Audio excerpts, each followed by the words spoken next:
Welcome back guys! Tara, samahan niyo ako mag-Vexana. Tuturuan ko yung paano maglaro ng Vexana. Siyempre, dahil mid lane ka, ibig sabihin nun, hindi ka gold lane or XP lane. Mid lane ka nga eh. Makulit ka din eh. Eto nga pala ang build at emblem na gamit ko dito. At siyempre, pagkatapos mong maklear yung first wave, pwede ka nang dumalaw. Dito, chinek namin kung nagpo-purple buff yung kalaban. Kaso wala eh. Tara, sa kabilang lane na lang tayo. Sakto, nandito na rin yung core nila. Kinukuha yung Lito. Buti na lang at nagaw pa natin. Maaga na nga nagkabigayan, 3 versus 2. Pag ganyan, babato-bato ka lang ng skill, distansya. Wala namang napatay. Pero good trade na yun kasi bawas na rin yung core nila. Na-clear mo na yung wave. Tingin ka ngayon kung saan ka pwedeng dumalaw. Kung wala kang dadalawan, mag-abang ka na lang sa mid bush. Low HP yung bottom lane. Siyempre, alam mo nang gagawin. Dadalawan natin yan para bigyan. Eh kaso namatay na bago pa ako dumating. Ito, meron pang isa. Biyaya! 2 minutes na. Lumabas na yung unang first turtle na pagong. Siyempre, pumunta ka. Para masecure niyo yung pagong. Binakudan ba naman ng Grak? Tapos yan, magipagsayaw-sayaw ka lang dyan. Abang-abang ka lang na makukombo.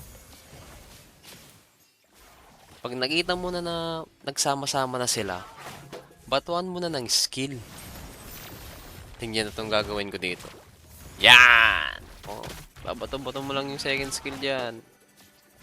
Kombuan mo lang sila hanggang sa maging low HP. Eh, umasim yung Esmeralda, dinata na kapagintay. Kombuan mo na kagad. Per second. Tapos pag dumami sila, batuan mo na ng Lord mo. Oh, diba? Ang ganda. Ganun lang.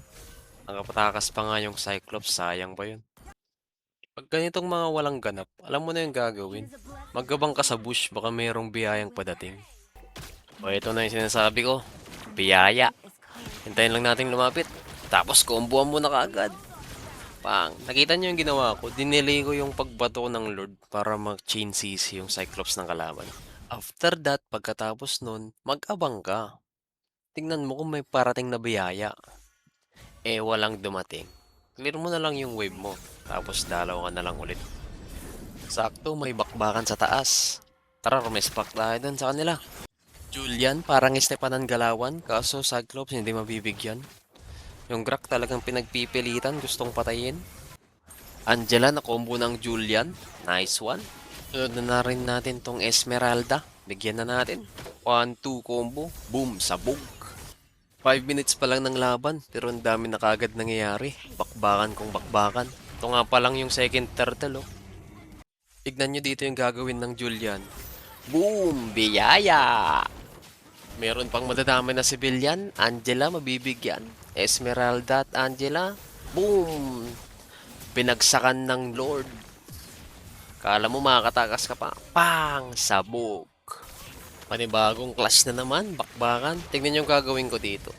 Taking lali sa taas. Pang! Kinombohan. Kaso hindi nabigyan. Kulang sa damage.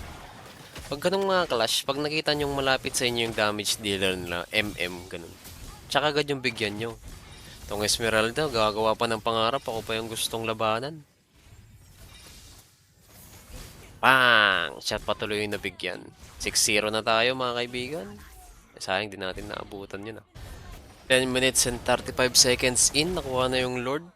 May bagong clash na naman sa taas. Layla kaagad nabigyan. Yung Cyclops, ewan ko saan namatay yun. Esmeralda, nakombo na. Pang, pang, pang, pang, pang. Angela, makakatakas pa ba? Hindi na. Dahil patay yung apat sa kanila, o all mid na kami dito. Susubukan na namin tapusin kung kaya. Mid lane inner turret, sabog na. Pasok na sa base. Cyclops, buhay na rin. Kumukombo pa, gagawa ng pangarap. Batuan ng Lord, pang! Tamos, nagmamatigas pa. Combo, combo. Nabuhay pa. Kalahati na lang buhay ng base nila. Yung Lord, andyan na rin. Comboan mo na lang yung mga kalaban. Pinapalo na ng Lord yung crystal nila. At ayun na nga. Victory! Aray ko!